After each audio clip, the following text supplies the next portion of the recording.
Israel പ്രധാനമന്ത്രി Benjamin നെതന്യാഹുവിനെ കടുത്ത ഭാഷയിൽ വിമർശിച്ച് തുർക്കി പ്രസിഡന്റ് തൊയ്ബ് എർദോഗാൻ രംഗത്ത് വരികയാണ്. നെതന്യാഹുവിനെ ആധുനിക കാലത്തെ ഹിറ്റ്ലർ എന്നാണ് എർദോഗാൻ വിശേഷിപ്പിച്ചിരിക്കുന്നത്. എർദോഗാന്റെ പ്രകോപനത്തിന് കാരണം ഈ ചർച്ചകളിൽ നമുക്കറിയാം 21 മണിക്കൂറോളം നീണ്ട ചർച്ച അമേരിക്കയും ഇറാനുമായി നടന്നിരുന്നു. ഇതിനിടയിൽ ഒരു ഫോൺ കോൾ വന്നു. അത് ഈ നേരത്തെ പറഞ്ഞ പോലെ ബെഞ്ചമിൻ നെതന്യാഹുവിൻ്റേതാണ് എന്നുള്ള തരത്തിലുള്ള ചില കാര്യങ്ങൾ പടർന്നു. ഇതിനെ തുടർന്നാണ് അമേരിക്കയുടെ വൈസ് പ്രസിഡന്റ് ഈ ചർച്ചകൾ നിർത്തി അത് അമേരിക്കയിലേക്ക് മടങ്ങിയത് എന്നാണ് ഇപ്പോൾ ഒരു ആരോപണം ഉയരുന്നത്. അതായത് ഈ ചർച്ചകൾ പൊളിച്ചത്, സമാധാനത്തിൻ്റെ ചർച്ചകൾ പൊളിച്ചത് ബെഞ്ചമിൻ നെതന്യാഹു ആണ് എന്നാണ് ഇപ്പോൾ തുർക്കിയും കുറ്റപ്പെടുത്തുന്നത്. രക്തദാഹവും വിദ്വേഷവും കൊണ്ട് നെതന്യാഹു അന്ധനായി എന്നാണ് വിമർശിക്കുന്നത്. വിവിധ രാജ്യങ്ങളിൽ, അതായത് ഗസയിലും ലെബനിലും മറ്റും ആക്രമണം തുടരുന്ന നെതന്യാഹു ഇപ്പോൾ യുദ്ധ കുറ്റവാളി കൂടിയാണ്. അന്താരാഷ്ട്ര കോടതികളിൽ ഇതുമായി ബന്ധപ്പെട്ടുള്ള വിചാരണകൾ നടക്കുന്നുണ്ട് എന്ന വിമർശനവും എർദോഗാൻ നടത്തിയ സാഹചര്യം ശ്രദ്ധേയമാണ്. തുടർന്നാണ് ഇസ്രായേലിനെ വേണമെങ്കിൽ കടന്നാക്രമിക്കും എന്ന് തുർക്കി പറഞ്ഞു വെക്കുന്നത്. അതും ലോകക്രമത്തിൽ മറ്റൊരു പ്രതിസന്ധി സൃഷ്ടിക്കുകയാണ്. കാർത്തിക്, ഇത്തരത്തിൽ ഈ ചർച്ചകൾ തടയുന്നതിൽ നെതന്യാഹു പങ്കുവഹിച്ചു എന്ന് വിശ്വസിക്കുന്ന ഒരു വലിയ പരിധിവരെ ലോകരാജ്യങ്ങളുണ്ട്. കാരണം ഒരുപക്ഷെ ഒരു കോംപ്രമൈസ് ലെവലിലേക്ക് എത്തുമെന്ന് കരുതിയ ചർച്ചയിലാണ് നെതന്യാഹു ഇടപെടുകയും ഏകപക്ഷീയമായ ചർച്ചയിൽ തങ്ങൾക്ക് താല്പര്യമില്ല എന്ന് അമേരിക്ക അറിയിക്കുകയും ചെയ്തത് എന്നൊക്കെയാണ് കേൾക്കുന്നത്. അതിനെ തുടർന്ന് ലെബനനിൽ ഇസ്രായേൽ നടത്തിയ ആക്രമണമാണ് ഇപ്പോൾ കാര്യങ്ങൾ കൂടുതൽ വഷളാക്കിയിരിക്കുന്നത്. അപ്പോൾ തുർക്കിയുടെ വിമർശനത്തിന് അടിസ്ഥാനമുണ്ട്.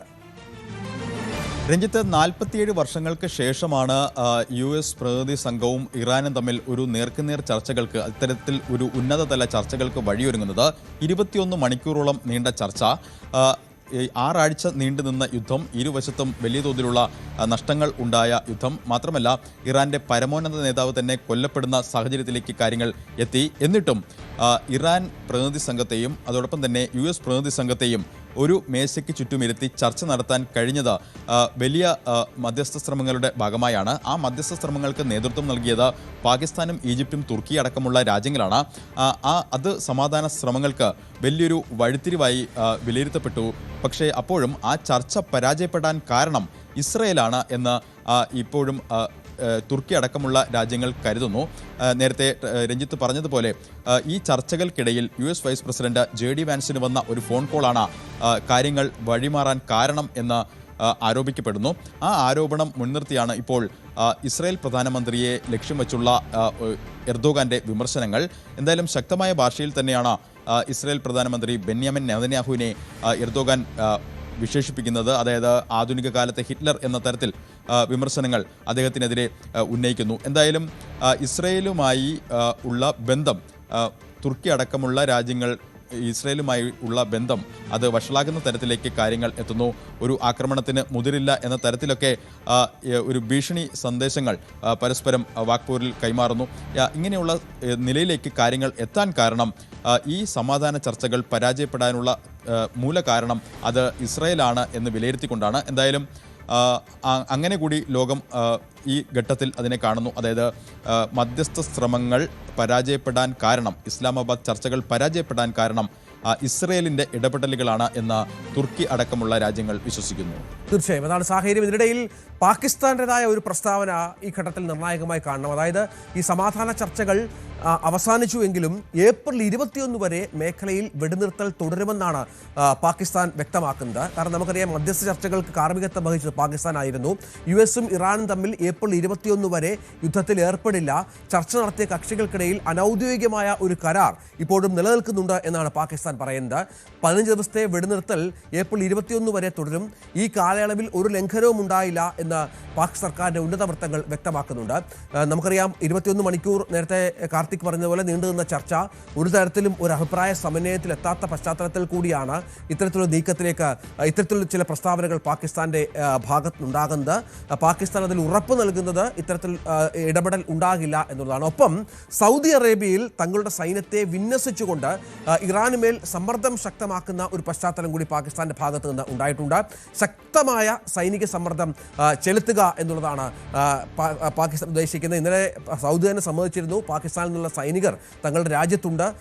അവർ എന്തെങ്കിലും തരത്തിൽ ഇറാൻ ഈ സമാധാന കരാറുമായി ബന്ധപ്പെട്ട് പിറകോട്ട് പോയാൽ വേണമെങ്കിൽ ആക്രമിക്കാൻ മടിക്കില്ല എന്നുള്ള വ്യാഖ്യാനങ്ങളും ചില മാധ്യമങ്ങളുടെ ഭാഗത്തു നിന്ന് വരുന്നുണ്ട് എന്നുള്ളതാണ്. അതായത് പരമാവധി ഇറാനെ സമ്മർദ്ദത്തിലാക്കുക, ഗൾഫ് മേഖലയിലെ പാകിസ്ഥാൻ സൈന്യത്തിന്റെ സാന്നിധ്യവും US നയതന്ത്ര നീക്കങ്ങളും ഇറാനെ സമ്മർദ്ദത്തിലാക്കുക എന്ന ലക്ഷ്യത്തോടു കൂടിയാണ് എന്നുള്ളതാണ് ഇപ്പോൾ ഏറ്റവും പ്രധാനപ്പെട്ട നീക്കങ്ങളുമായി പാകിസ്ഥാൻ വരുന്നത് എന്നാണ് വിവരം.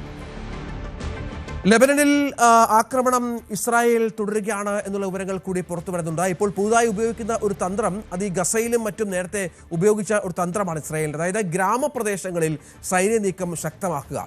ഈ ഗ്രാമങ്ങളിലെ വീടുകളിൽ സ്ഫോടക വസ്തുക്കൾ സ്ഥാപിച്ച് ഈ വീടുകൾ നശിപ്പിക്കുക എന്നുള്ളതാണ്. നിയന്ത്രിത സ്ഫോടനങ്ങളിലൂടെ ഈ വീടുകൾ നശിപ്പിക്കുക എന്നുള്ളതാണ് ഇപ്പോൾ ഇസ്രായേൽ ലക്ഷ്യം വെക്കുന്നത് എന്നാണ് മനസ്സിലാക്കുന്നത്. അങ്ങനെ ഈ അതിർത്തികളിലെ വീടുകൾ പൂർണ്ണമായും നശിപ്പിക്കുന്നതിലൂടെ വലിയ സമ്മർദ്ദം ഈ ഹിസ്ബുള്ളയ്ക്കും ലെബനനും മേൽ സൃഷ്ടിക്കാം എന്നാണ് ഇപ്പോൾ ഇസ്രായേൽ ലക്ഷ്യം വെക്കുന്നത് എന്ന് മനസ്സിലാക്കുന്നു. പക്ഷേ ഇതിനെതിരെ വലിയ മുന്നറിയിപ്പുമായി ഹിസ്ബുള്ള രംഗത്ത് വന്നിട്ടുണ്ട്. വേണമെങ്കിൽ ഞങ്ങൾ വലിയ ആക്രമണം ഇസ്രായേലിനെതിരെ അഴിച്ചുവിടുമെന്നാണ് ഇപ്പോൾ ഹിസ്ബുള്ള വ്യക്തമാക്കുന്നത്. കാർത്തിക്, ഈ ലെബനനിൽ ആക്രമണം ഇസ്രായേൽ നിർത്തുന്ന പശ്ചാത്തലമില്ല. ലെബനൻ ഭരണകൂടത്തിനെതിരെയല്ല, അവിടുത്തെ ശക്തരായ ഹിസ്ബുള്ളയ്ക്കെതിരെയാണ് എന്ന് പറയുമ്പോഴും നിരവധി സാധാരണക്കാർ ഇപ്പോഴും അവിടെ കൊല്ലപ്പെടുകയാണ്. ഈ തിരിച്ചടി തുടരുമെന്ന് ഹിസ്ബുള്ള പറയുമ്പോൾ പോലും ചില മിസൈലുകളൊക്കെ ഇസ്രായേലിലേക്ക് പോകുന്നുണ്ട് എങ്കിൽ പോലും മാരകമായ ആക്രമണ പരമ്പരകളിൽ ലെബനനിൽ ഇസ്രായേൽ തുടരുന്നുണ്ട്. ലെബനോനിലെ ആക്രമണത്തിൽ ഒരു വിട്ടുവീഴ്ചയുമില്ല എന്ന നിലപാടിൽ തന്നെയാണ് ഇസ്രായേൽ ഉള്ളത്. മാത്രമല്ല, തെക്കൻ ലെബനനിൽ ഇസ്രായേൽ സൈന്യത്തിന്റെ നിയന്ത്രണത്തിലുള്ള പ്രദേശങ്ങൾ നെതന്യാഹു സന്ദർശിക്കുകയും ചെയ്തു. അതിനുശേഷം നൽകിയ പ്രതികരണങ്ങളും അത് നൽകുന്ന സൂചനയും ഈ ആക്രമണങ്ങൾ, തെക്കൻ ലെബനൻ കേന്ദ്രീകരിച്ചുകൊണ്ടുള്ള ആക്രമണങ്ങൾ ഉടനൊന്നും അവസാനിക്കില്ല എന്ന് തന്നെയാണ്. ഈ യുദ്ധത്തിൽ അമേരിക്ക മുന്നോട്ട് വച്ച പ്രധാന ആവശ്യങ്ങളിൽ ഒന്ന് ഇത്തരത്തിൽ ഹമാസ്, ഹെസബുള്ള, ഹൂതികൾ അടക്കം ഇറാനെ സഹായിക്കുന്ന അവരുടെ അലയസിനെ അവർക്ക് സാമ്പത്തിക സഹായം നൽകരുത്, അവർക്കുള്ള സഹായം അവസാനിപ്പിക്കണം എന്നതാണ്. പക്ഷേ അതിലേക്കൊന്നും കാര്യമായി ചർച്ചകൾ എത്തിയില്ല. മാത്രമല്ല, ഹെസ്ബുള്ളയ്ക്ക് നേരെയുള്ള ആക്രമണങ്ങൾ അത് തുടരും എന്ന് ആദ്യഘട്ടം മുതൽ തന്നെ ഇസ്രായേൽ നിലപാടെടുക്കുകയും ചെയ്യുന്നു.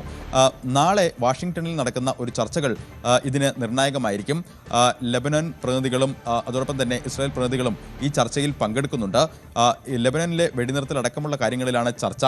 പക്ഷേ നിലവിൽ പുറത്തു വരുന്ന റിപ്പോർട്ടുകളും ഇസ്രായേൽ ശക്തമായ ആക്രമണങ്ങൾ തന്നെ ലെബനനിൽ നടത്തുന്നു.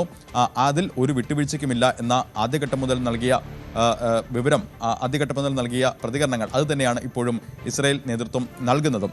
എന്തായാലും വാഷിംഗ്ടൺ ചർച്ചകൾ നിർണായകമാകും. വാഷിംഗ്ടൺ ചർച്ചകളിൽ എന്തെങ്കിലും തരത്തിലുള്ള പരിഹാര ഫോർമുല തെളിയുമോ എന്ന് കണ്ടറിയണം. പക്ഷേ അതിനുള്ള സാധ്യത കുറവാണ്. കാരണം 2 ആഴ്ചത്തേക്ക് വെടിനിർത്തൽ കരാറിലെത്തിയപ്പോഴും ഇറാൻ ആവശ്യപ്പെട്ടിരുന്നു ഹെസ്ബുള്ളയ്ക്ക് നേരെയുള്ള ആക്രമണങ്ങൾ അവസാനിപ്പിക്കണമെന്ന്. പക്ഷേ ആ ചർച്ച എങ്ങും എത്തിയില്ല. അത് അവസാനിപ്പിക്കാൻ ഇസ്രായേൽ തയ്യാറായതുമില്ല. കാർത്തിക്കാണ് വിവരങ്ങൾ പങ്കുവെക്കുന്നത്. ഇതിനിടയിൽ ആശങ്കാജനകമായ ഒരു വിവരം, ലോകരാജ്യങ്ങൾക്കൊക്കെ ആശങ്കാജനകമായ ഒരു വിവരം പുറത്തു വരുന്നത് ക്രൂഡ് ഓയിൽ വില വീണ്ടും ഉയരുന്നു എന്നുള്ളതാണ്. 7.6% കൂടി ബാരലിന് $100 ക്രൂഡ് ഓയിൽ പിന്നിട്ടു എന്നുള്ളത് ഏറ്റവും പ്രധാനപ്പെട്ട ഒന്നാണ്. ഈ അമേരിക്കയുടെ ഉപരോധം കൂടി വന്നാൽ രാജ്യാന്തര ക്രൂഡ് ഓയിൽ വിപണിയിൽ ഏതാണ്ട് 1.5 അല്ലെങ്കിൽ തൊട്ട് 1.7 ദശലക്ഷം ബാരൽ എണ്ണയുടെ കുറവുണ്ടാകും എന്നാണ് ഇപ്പോൾ കണക്കുകൾ. ഇറാനിയൻ ക്രൂഡിൻ്റെയാണ് അത് എന്നുള്ള കണക്കുകളാണ് ഇപ്പോൾ പുറത്തു വരുന്നത്. മേഖലയിലെ പല രാജ്യങ്ങളും ഉൽപ്പാദനം കുറച്ചതുകൂടി കൂട്ടിച്ചേർത്താൽ വിപണിയിലെ പ്രതിസന്ധി വലിയ രൂക്ഷമാകുമെന്നുള്ള മുന്നറിയിപ്പ് ഇപ്പോൾ പുറത്തു വരുന്നു. ഇത് ക്രൂഡ് ഓയിൽ വില വീണ്ടും ഉയരാനുള്ള സാധ്യതകൾ ഒരുക്കുമെന്ന കാര്യത്തിൽ സംശയമില്ല. ഹോർമുസിലെ US-ന്റെ ഇടപെടൽ ഈ പറഞ്ഞതുപോലെയുള്ള പ്രശ്നങ്ങൾ സൃഷ്ടിക്കും എന്നുള്ള മുന്നറിയിപ്പാണ് ഇപ്പോൾ ഇറാൻ നൽകുന്നത് എന്ന് ഏറ്റവും നിർണായകമായ ഒരു കാര്യമാണ്. ചർച്ചകൾക്കുള്ള ഒരു സാധ്യതകളും ഇപ്പോൾ ഇല്ല. ഇതിനിടയിലാണ് ഇത്തരത്തിൽ ഇറാനിയൻ തുറമുഖങ്ങളെ ഉപരോധിക്കുകയും ഹോർമുസ് കടക്കാൻ കപ്പലുകളെ അനുവദിക്കാതിരിക്കുകയും ചെയ്ത US നിലപാട് മുന്നോട്ട് വരുന്നത്. അത് വലിയ തോതിലുള്ള പ്രശ്നങ്ങൾ ഉണ്ടാക്കും. അതുമാത്രമല്ല, ഓഹരി വിപണികൾ വീണ്ടും നഷ്ടത്തിലേക്ക് കുതിക്കുന്നു എന്നുള്ള വിവരങ്ങൾ കൂടി പുറത്തു വരുന്നുണ്ട്. ഡൗ ജോൺസ് അടക്കമുള്ള ഓഹരി വിപണികളിൽ വലിയ നഷ്ടം ഇപ്പോൾ റിപ്പോർട്ട് ചെയ്യപ്പെടുന്ന പശ്ചാത്തലം ഉണ്ട്. അങ്ങനെ നിരവധി പ്രശ്നങ്ങൾ സൃഷ്ടിച്ചുകൊണ്ടാണ് അമേരിക്കയും ഇറാനും തമ്മിലുള്ള പശ്ചിമേഷ്യയിലെ അസമാധാനം മുന്നോട്ട് പോകുന്നത് എന്നുള്ളത് ഏറെ നിർണായകമാണ്. മറ്റു ചില വാർത്തകളിലേക്ക് കൂടി നമുക്ക് ഒന്ന് പോകണം. VR കാർത്തിക്കാണ് വിശദമായ വിവരങ്ങൾ പങ്കുവച്ചത്. നമുക്ക് മറ്റ് ചില വാർത്തകളിലേക്ക് കടക്കുമ്പോൾ ഇന്ത്യൻ അതിർത്തിക്കുള്ളിലെ സ്ഥലങ്ങൾക്ക് പുതിയ പേരുകൾ നൽകാൻ ചൈന ശ്രമിക്കുന്നു എന്നുള്ള വിവരങ്ങൾ കഴിഞ്ഞ ദിവസമാണ് പുറത്തു വന്നത്. അതായത് അരുണാചൽ പ്രദേശിലടക്കമുള്ള പല മേഖലകളിലും നമ്മുടെ സ്ഥലങ്ങൾ, ഇന്ത്യയുടെ ഭൂപടത്തിലുള്ള സ്ഥലങ്ങളെയാണ് അവർ ഇത്തരത്തിൽ പുനഃസൃഷ്ടിക്കാൻ പോകുന്നത്, പുനർനാമകരണം ചെയ്യാൻ പോകുന്നത്. ഈ നീക്കം ഇന്ത്യ പൂർണ്ണമായും തള്ളുകയാണ്. വിദേശകാര്യ മന്ത്രാലയ വക്താവ് രൺധീർ ജയ്സ്വാൾ ഇക്കാര്യം വ്യക്തമാക്കി. വ്യാജ അവകാശവാദങ്ങൾ ഉന്നയിക്കരുത്, അടിസ്ഥാനരഹിതമായ കഥകൾ മെനയരുത്, അത് യാഥാർത്ഥ്യത്തെ ഇല്ലാതാക്കില്ല എന്നാണ് ജയ്സ്വാൾ ചൂണ്ടിക്കാട്ടിയിരിക്കുന്നത്. എല്ലാ പ്രദേശങ്ങളും, ഇന്ത്യയുടെ ഭൂപടത്തിൽപ്പെട്ട എല്ലാ പ്രദേശങ്ങളും ഇന്ത്യയുടെ അവിഭാജ്യ ഘടകമാണെന്ന് ചൈന മനസ്സിലാക്കണം. അത് അങ്ങനെ തുടരുകയും ചെയ്യും. അല്ലാതെ ഇത്തരത്തിലുള്ള നീക്കങ്ങൾ ചൈനയുടെ ഭാഗത്ത് ഉണ്ടായാൽ ഇരു രാജ്യങ്ങളും തമ്മിലുള്ള ഉഭയകക്ഷി ബന്ധങ്ങൾക്ക് വലിയ തോതിലുള്ള വിള്ളൽ സംഭവിക്കും എന്നുള്ള മുന്നറിയിപ്പ് ഇപ്പോൾ വിദേശകാര്യ മന്ത്രാലയത്തിന്റെ ഭാഗത്തു നിന്ന് ഉണ്ടാകുന്നത് ശ്രദ്ധേയമാണ്.